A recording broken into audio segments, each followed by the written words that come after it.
What is going on?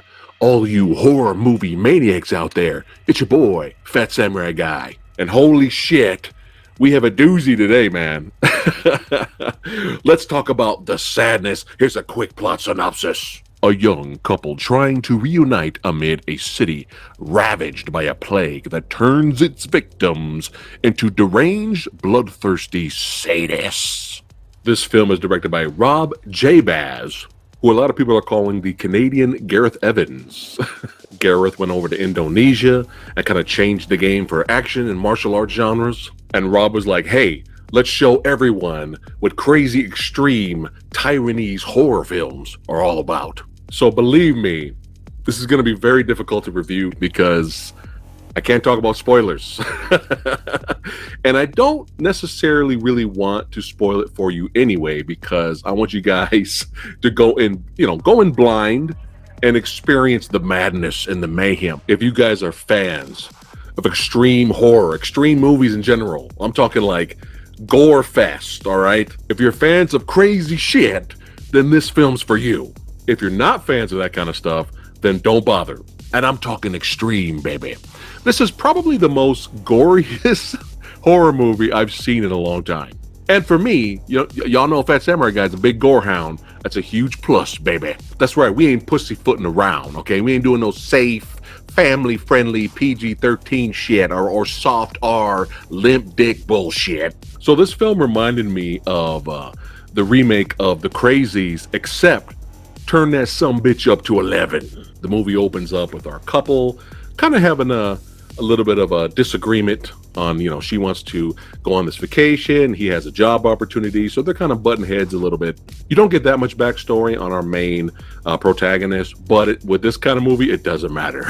You have our male protagonist who he's like on his cell phone. He's watching TV and the news is on. And they're basically talking about the Alvin virus, which is happening during a pandemic, which starts off with flu-like symptoms. This is kind of sounding familiar, right? And in a lot of these interviews, there's a debate going on, oh, this is a political pandemic. It's all fabricated and it's not real and blah, blah, blah, blah, blah. The usual. Sound familiar? The interesting thing to me about the Alvin virus is that, the scientist was kind of like warning everyone, like, look, it could mutate. We're having like rabies-like symptoms. Like this could mutate into something worse, which it does.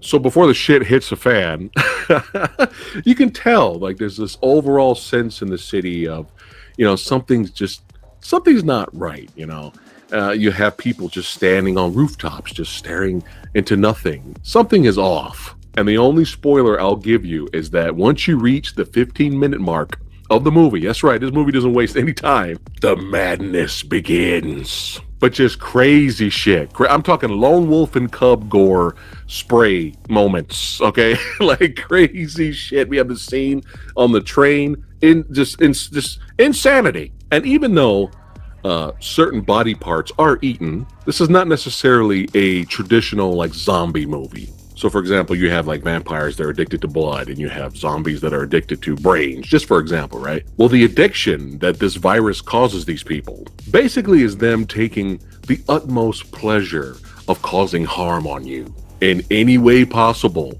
And that unfortunately also includes sexually. So there's another warning for you guys. There is kind of sexual violence in this as well. And it's not just for the women. The men get it too. Like nobody's safe in this movie. So again, if extreme gore, violence, madness, and what I just mentioned, obviously, if that's going to bother you, if you think that's going to bother you, again, go watch Frozen. I mean, even the military are calling the infected homicidal, sadistic maniacs. And I'm not going to ruin anything, but the sequence with the military giving exposition what happens in that sequence, I busted out laughing. So so that kind of shows you right there that SamuraiGuy has a very high tolerance for extreme violence and gore in movies, because I don't know if you knew this. Come here. It's not real. And that's why me personally, everybody's different. Movies are subjective, but me personally, I've always been a huge fan of, gore effects, practical effects, makeup effects in horror films. I've been a fan of horror movies for years. You know what I mean? And action when the action and martial arts movies get crazy, y'all know Samurai Guy's there. I love that kind of stuff. But yeah, it's fantasy violence on screen. It's fantasy. It's not real. And what I love about the horror genre is you get these crazy makeup and gore effects from these really extremely talented artists. And when I watch movies like The Sadness and other films, I'm just like, oh man, that was nuts. Like, how did they create that? Like, how did they make that? It's very fascinating. Gore hounds rejoice for this movie. It scratches the itch. But I do have a negative about the film. About an hour and 13 minutes in, the movie kind of slows down, and it's just a lot of exposition. Some of the exposition is very interesting because you get some more theories of what you think might be happening, and some of it's interesting, but it really kind of derails the movie, I think, because we're here with this character for a long time, and it's just a lot of exposition. not horrible. Like, this isn't horrible. This isn't bad, but for such an extreme movie. To take a long break like that in the third act of the finale. Well, actually, see, that's my problem with the movie, is that there's really no finale.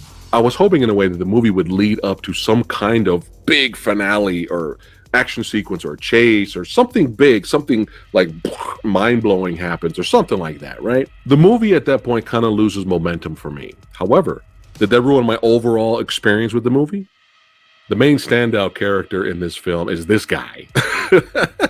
I mean, everybody infected in a way is the antagonist of the movie, but if you want to call someone the main antagonist of the movie, even though he's not, but you see him a lot, it's this character right here. And this actor does a phenomenal job of just being so evil and enjoying every moment of it. He's definitely a lot of fun to watch. But yeah, this film's crazy, intense, very fast-paced, until it's not. But let's go ahead and end this video and rate this sumbitch. Remember, C on our channel is average. And since I enjoyed the movie a lot, I was going to give The Sadness a B+. But then they threw in a badass death metal song in the end credits, so A-, fuck it.